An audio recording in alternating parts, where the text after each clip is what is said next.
Ya llevamos 20 meses viviendo, conviviendo con la pandemia del coronavirus en el país, todavía hay mucha incertidumbre, se habla desde algunos lados que estamos viendo una tercera ola, otros comentan que se trata más bien de un rebrote. Queremos analizar el escenario sanitario en general y qué mejor que hacerlo con Luis Castillo, ex subsecretario de redes asistenciales, hoy decano de la Facultad de Ciencias de la Salud de la Universidad Autónoma. Luis, ¿cómo está? Muchísimas gracias por este contacto.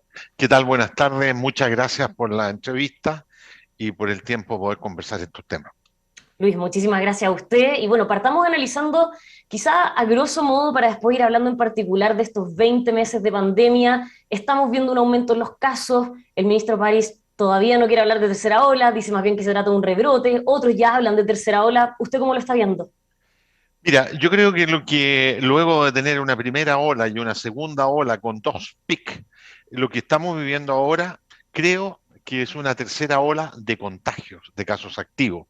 Pero a diferencia de las dos primeras, es que ha sorprendido o se está produciendo con un país mayoritariamente vacunado y con los grupos etarios que eran los grupos de riesgo, prácticamente con sobre el 90% de las personas vacunadas. Por lo tanto, es una tercera ola, un rebrote para fines prácticos, la verdad es que no importa mucho, lo importante es que ha sorprendido y se está produciendo bajo el manto protector de una gran vacunación y de una gran cantidad de chilenos inmunizados.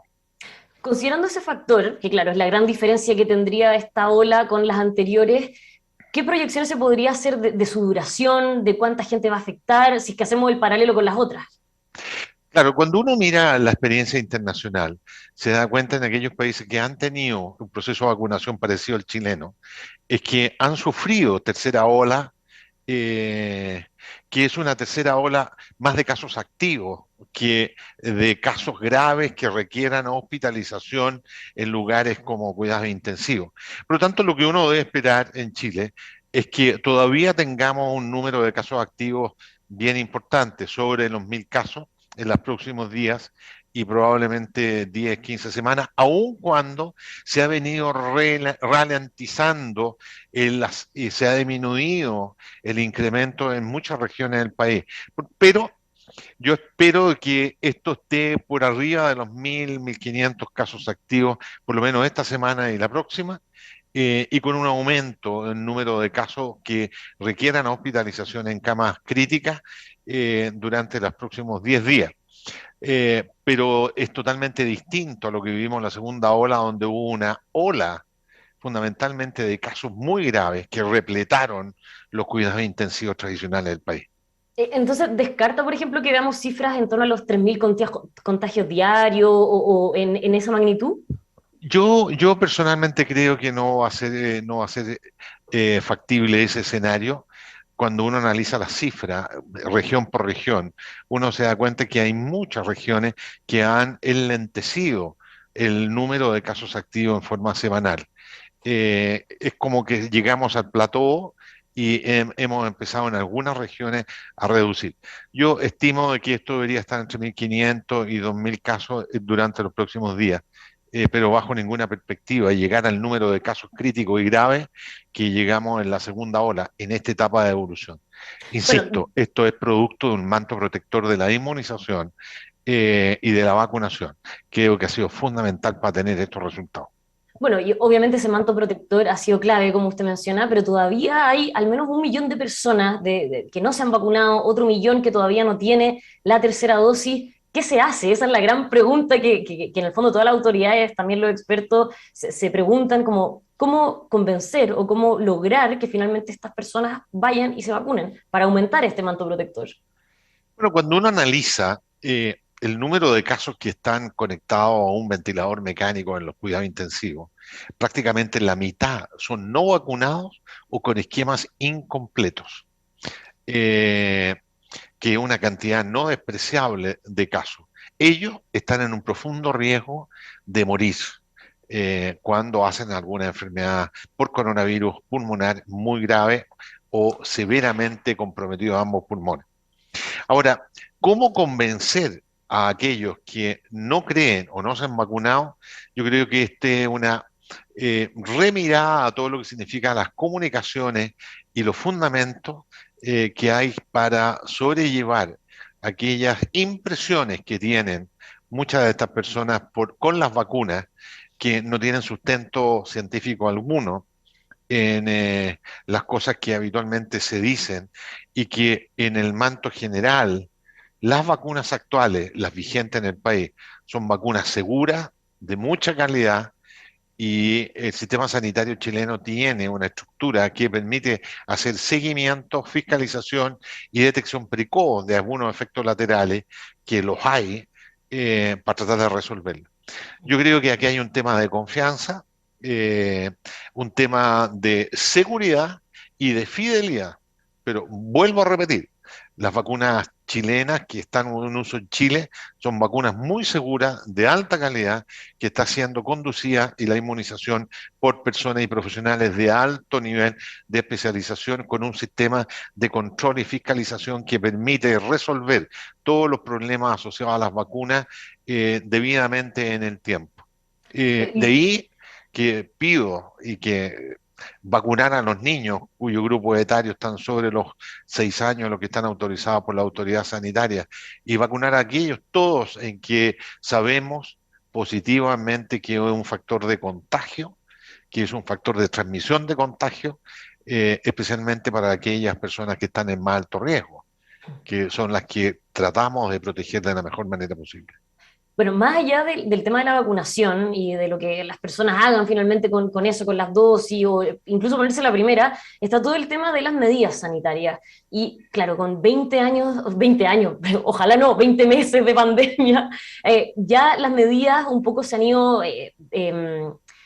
aflojando, las personas están cada vez, claro, esto se ha ido abriendo también a medida que los casos han ido disminuyendo o se ve que se puede ver la luz al final del túnel, esta sensación de que se pueden hacer más cosas también ha contribuido a que esto se relaje. Entonces, ¿qué se hace cuando vemos estos aumentos de los casos para volver atrás? ¿Cuán difícil es?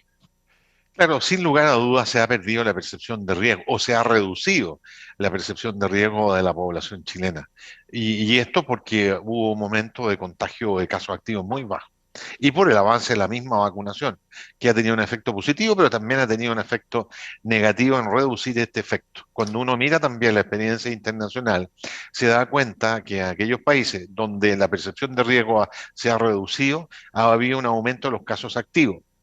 Desafortunadamente, si los casos activos llegasen a incrementarse en forma progresiva y llegan a tener un impacto significativo en las redes asistenciales, bueno, la autoridad sanitaria va a tener que tomar medidas mucho más restrictivas y volver sí o sí a tener restricciones sanitarias que permitan el control y el adecuado control de estos aspectos. Yo creo que ahí no hay que perderse. Las medidas sanitarias son las que hay.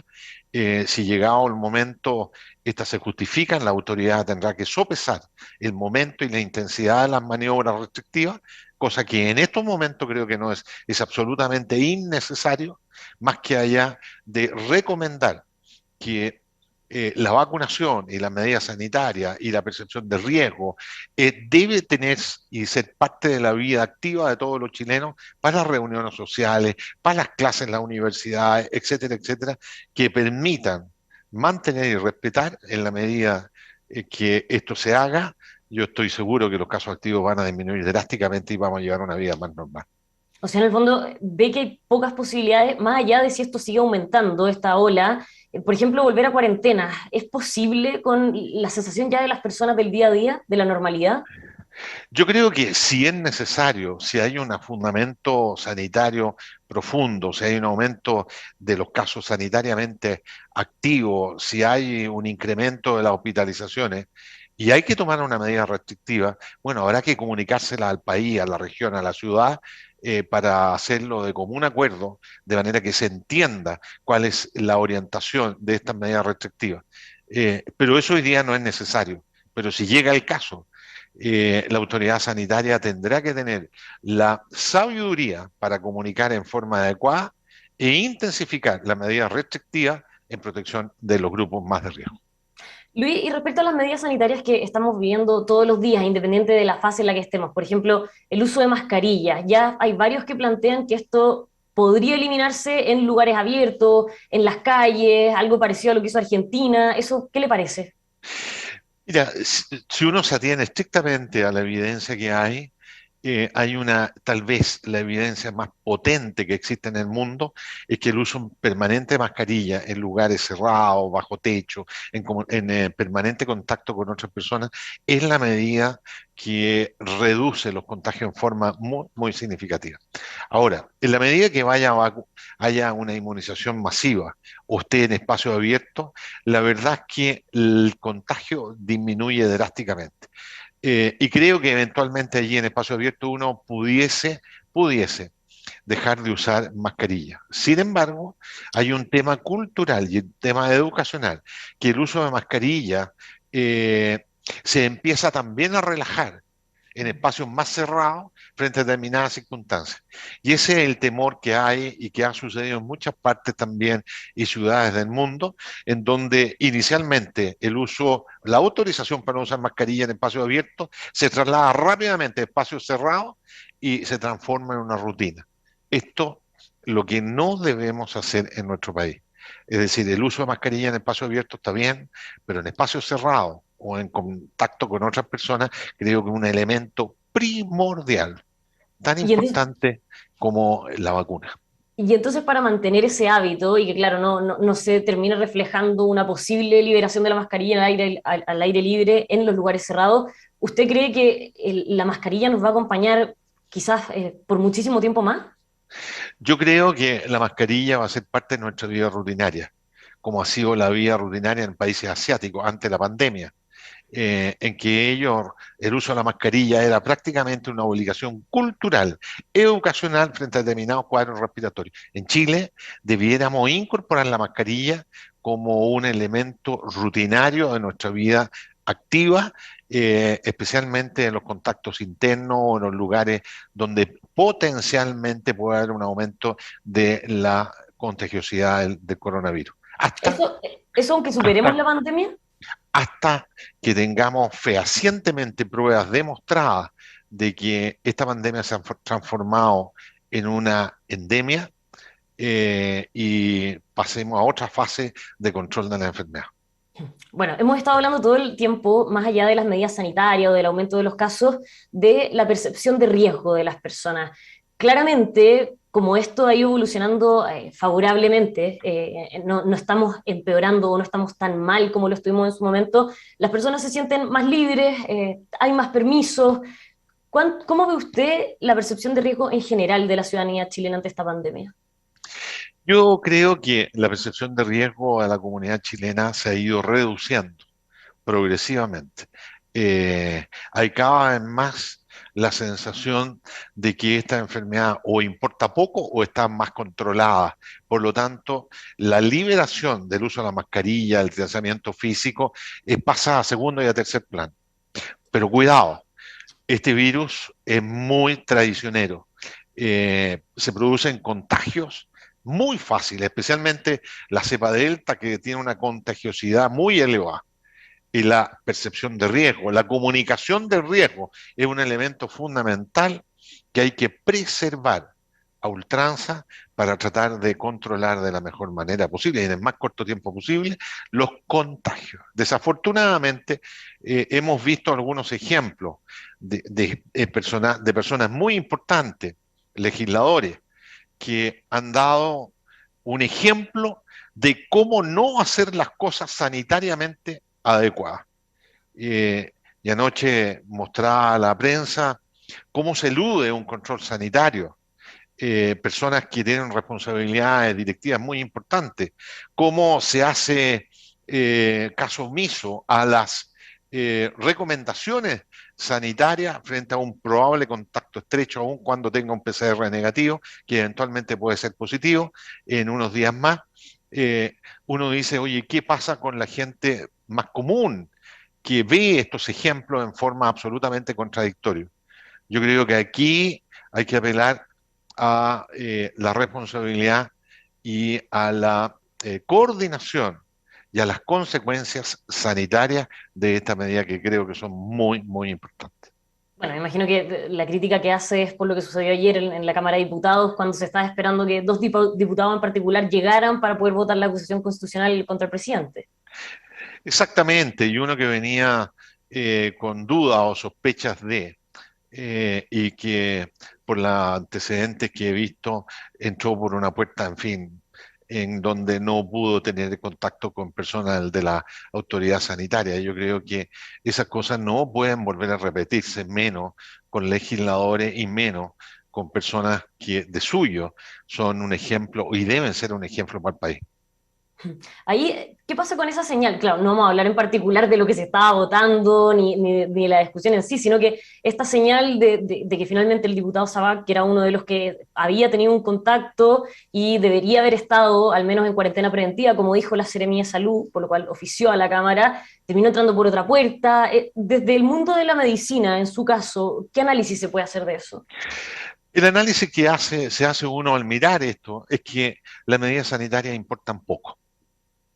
Ese es el mensaje que da, que importan poco, que la autoridad sanitaria para estos efectos importa poco. Cuando hemos estado un año y medio dando un mensaje distinto, la comunicación de riesgo, que en un momento dado fue tan criticada como una de las debilidades en el control de la pandemia, a través de estos mensajes públicos, no solamente se deteriora, se profundiza su deterioro y disminuye el rol de la autoridad sanitaria en particular. Yo creo que aquellas personas que tienen responsabilidades sociales, directivas, legislativas, ejecutivas, quien sea, deben ser los primarios en dar el ejemplo, en tener y contribuir a potenciar la autoridad sanitaria que tiene un rol fundamental en el control de esta pandemia y en todas las epidemias que ha tenido el país durante los últimos 40 años. Luis, ya pensando en el corto, mediano, largo plazo, se vienen también elecciones, tenemos una primera vuelta, también las elecciones parlamentarias, después lo que va a ser un balotaje en diciembre, lo más probable. ¿Qué pasa con eso y el momento que estamos viviendo de la pandemia? Pensando que también ya tuvimos elecciones en otros picos de olas y de contagio. No, yo creo que vamos a tener durante el periodo de eleccionario, el día 21 y lo que viene, probablemente casos activos elevados, pero el sistema público-privado asistencial va a tener suficiente capacidad para absorber las necesidades que haya frente a este aumento de los casos activos. En ese sentido, yo creo que no va a estar descontrolado ni mucho menos el número de casos activos. Ha habido un control muy estricto respecto a trazabilidad y aislamiento. Pienso que a pesar del aumento de los contagios y los casos activos, no debiera entorpecer bajo ninguna perspectiva el proceso eleccionario que viene en el futuro cercano. La autoridad sanitaria y la autoridad electoral van a tener que tomar la providencia del caso, como lo ha hecho en elecciones previas, de las precauciones para hacer un proceso eleccionario tranquilo, sanitariamente impecable y que tenga resultado cero en el número de contagios y de casos activos. Sí, a esta altura, después de 20 meses y con todas las elecciones que hemos tenido, ya hay cultura de votación, pero con pandemia también. Absolutamente, absolutamente. Ya hemos tenido algunas elecciones en pandemia, de manera que incluso todas las personas saben. Por eso que ahora más que nunca es muy importante que mantengamos una comunicación de riesgo, directa e indirecta, muy consecuente. Luis, muchísimas gracias por habernos acompañado hoy día. Gracias a ustedes por la entrevista. Adiós. Bueno, quedamos en contacto, que tengan una muy buena semana lo que queda de ella y por supuesto a los que nos están viendo, quédense junto a nosotros informándose aquí en emol.com.